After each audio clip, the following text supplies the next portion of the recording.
Hello, my name is Tracey Groom and I work for Chest Heart Stroke Scotland. Thank you for volunteering to be a kindness caller and welcome to Chest Heart Stroke Scotland. Today in Scotland there's 1 in 5 people living with the effects of stroke, a chest or heart condition, and they will really appreciate the contact you will be providing.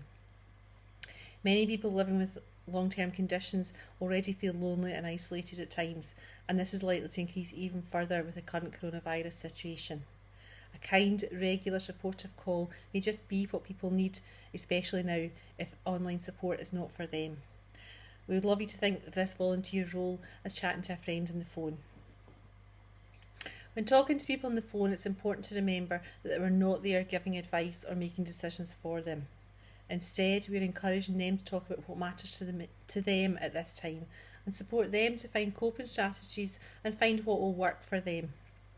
There will be some ideas about conversation topics, about how to start conversations and how to finish conversations in the guidance notes that we will send to all of our kindness call volunteers. In your role, you will need to listen carefully, and you may need to listen between the lines sometimes to hear what people are really saying. We would encourage you to make an agreement with the person you're supporting about how often you will call, on which days and how long for, and then try to stick to them as closely as possible.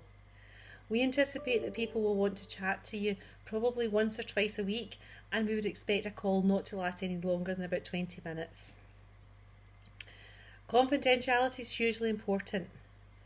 Don't repeat personal information about anyone or mention names at all.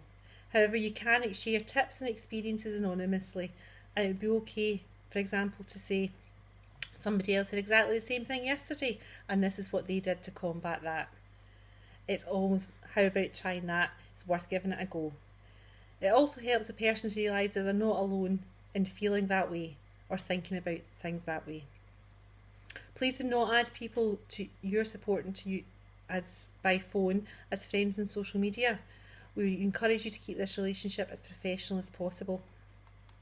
If you need to update the person you're supporting on the pandemic, then pass on only government advice. You need to be aware of the latest government advice, and we would ask you that you kept up to date as possible.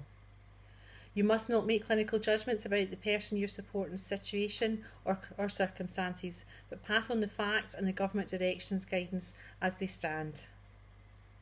Finally, we would always encourage you to encourage the person you're supporting to continually wash their hands for at least 20 seconds, always to use a tissue and throw it away when it's been used, use hand sanitizer if soap and water is not available, and keep the social distancing model going. Thank you so much for everything you're going to be doing for Chest Heart and Stroke Scotland. We will be in touch with more information over the next couple of days, and we can't wait to get you started and matched up with the people you're supporting. Your input is going to be vital in the fight against coronavirus in Scotland. Thank you.